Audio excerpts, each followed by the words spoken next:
Nah, oke, di sini aku baru aja dapet HP mantan flagship lagi, yaitu Samsung Galaxy S8. Nah, di sini aku dapet HP ini dengan harga yang bisa dikatakan sangat murah, yaitu cuma 500.000 aja. Kenapa bisa murah? Karena aku dapatnya itu dari temen, dia itu baru pulang dari luar negeri, terus HP-nya dijual ke aku, harganya 500 ribuan aja. Nah, pertama kita lihat dari kondisi fisiknya. Untuk kondisi fisiknya di sini bisa dilihat cukup oke di bagian belakangnya. Dan untuk frame-nya di sini sih ada beberapa lecet, aja serta dent, tapi wajar ini bekas. Dan untuk bagian depannya di sini ada baret-baret halus. Ini wajar soalnya ini adalah HP bekas. Untuk desain dari HP ini yang aku lihat sih cukup enak digenggam.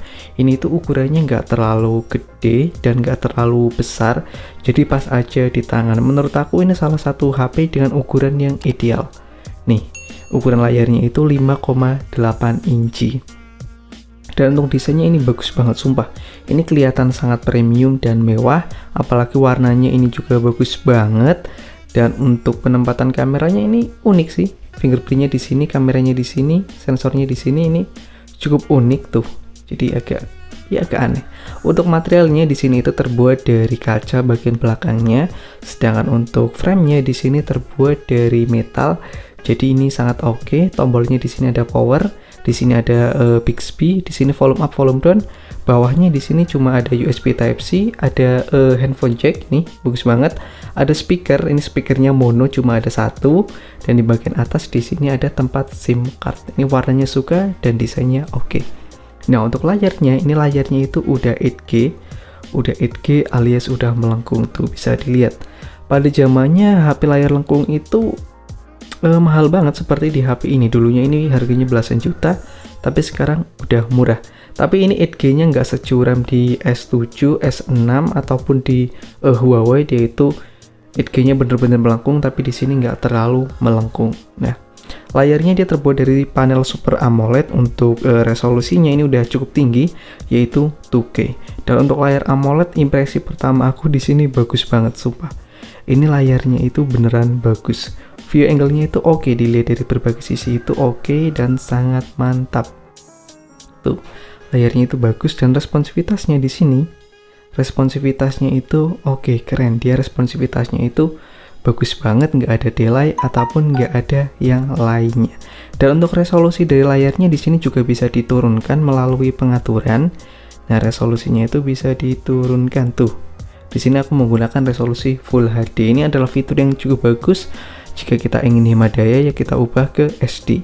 Jika kita ingin menggunakannya secara maksimal, bisa gunakan VUQ HD+, tapi aku biasanya sih pakai Full HD aja, karena ini adalah resolusi yang paling enak.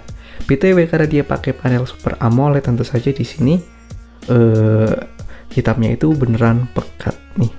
Mantap banget lah intinya layar AMOLED. Tapi ada minusnya. Nah, karena ini layar AMOLED, dia itu punya penyakit.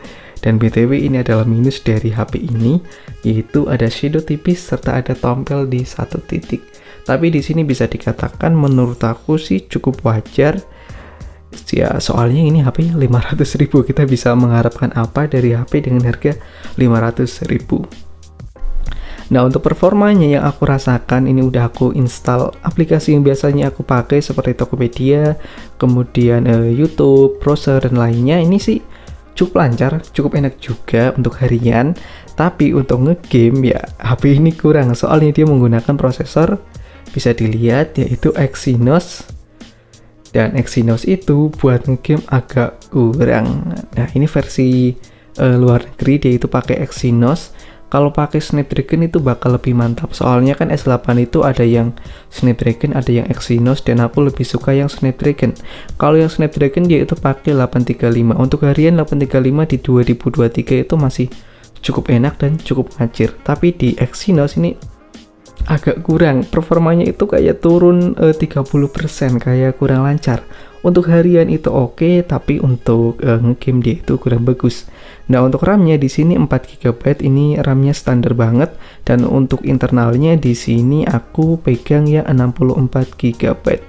Jadi ya ini internal yang cukup mepet kalau kita pakai di tahun 2023. 128 itu menurut aku paling pas kalau kita pakai di tahun 2023. Tapi kalau kalian mungkin nggak suka foto-foto atau ambil video, ya ini udah cukup oke juga. Nah, untuk tentang ponselnya di sini bisa dilihat yaitu menggunakan One UI 1.0 dan Androidnya ini udah jadul banget di Android 9. Sedangkan HP yang aku pakai di sini dia itu Androidnya udah Android 14, tapi ini masih Android 9. Tapi yang aku rasakan meskipun dia pakai One UI yang jadul dan Android jadul, ini masih kerasa cukup was-was juga tuh. Masih cukup was-was dan masih cukup ngebut ya. Lumayan oke. Oh iya, di sini aku lupa bilang dia itu untuk keamanannya pakai fingerprint serta pakai iris scanner. Dia itu pakai iris scanner yang letaknya itu ada di bagian atas tuh, bisa dilihat. Dia itu pakai sensor iris dan ini nggak dipakai lagi di HP-HP zaman sekarang. Padahal ini menurut aku fitur yang cukup bagus serta cukup keren. Nah, untuk baterainya dia itu ukurannya kecil banget guys. Ukurannya cuma 3000-an mAh. Di sini bisa dilihat ukurannya itu 3000 mAh aja, dan baterai health-nya di sini aku dapat yang 80%. Dan untuk pengalaman aku pakai ini lebih awet dibandingkan pakai Pixel 3 yang ukuran resolusi maksudnya ukuran baterainya itu mirip, dia itu lebih boros, dan yang ini aku rasakan itu lebih awet. Ya lumayan bagus lah. Untuk pengecasannya di sini nggak terlalu cepet, buat ngecas dari 0 sampai 100% butuh waktu 2 jaman. Di tahun sekarang dia itu udah hitungannya cukup lelet. Kemudian untuk kamera dari HP ini jumlahnya ada 1 di bagian belakang, dan untuk bagian depannya juga 1. Resolusinya yang belakang itu 12 dan yang depan itu cuma 8 megapiksel. Nah, untuk kualitas dari kameranya di sini aku baru coba dikit-dikit aja. Yang aku rasakan ini sih masih cukup bagus untuk kamera belakangnya tuh. Bisa dilihat kamera belakangnya itu bisa dikatakan cukup tajam. Fokusnya itu aku suka, dia itu cepet. Dan untuk warnanya bisa dibilang natural juga. Ya, Samsung oke emang seputar kamera, apalagi dia kan mantan flagship di seri S. Tapi untuk kamera depannya yang aku rasakan itu kayak kurang bagus. Kayak kurang oke. Kalau aku bandingin dengan HP sejamannya seperti P20 Pro ataupun HTC, aku lebih suka di kedua HP tersebut, lebih suka di HTC ataupun di Huawei. Ini tuh udah bagus, tapi harusnya sih bisa lebih bagus lagi. Tuh, bisa dilihat. Ya, pada intinya kameranya di tahun tersebut ini salah satu yang terbaik, tapi kalau dibandingkan dengan HTC atau Huawei, aku lebih suka di Huawei ataupun HTC. Ini nggak jelek, tapi ya kalah dibandingkan dua HP tersebut. Nah, terakhir untuk HP ini dia juga punya fitur NFC, dia itu adalah fitur yang cukup bagus di zamannya, hanya ada di HP flagship, tapi sekarang di HP murah juga ada, seperti di Poco dia udah punya NFC, tapi dulu NFC cuma ada di HP flagship. Untuk getaran dari HP ini nggak terlalu bagus sih, nggak terlalu bagus, tapi udah cukup enak ya.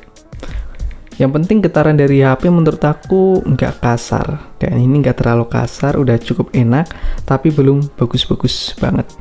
Dan itu dia first impression dari HP ini. Aku belum mengulik terlalu banyak, cuma aku gunakan buat browsing sosial media sama paling buka-buka toko online, dan kemarin nyoba game tapi sekarang udah di uninstall. Ya, first impressionnya ini desainnya aku suka, tapi performanya aku kurang suka karena dia itu pakai Exynos. Dan videonya cuma sekian aja, semoga suka dengan sharing-sharing ini, dan sekian, terima kasih. Wassalamualaikum warahmatullahi wabarakatuh.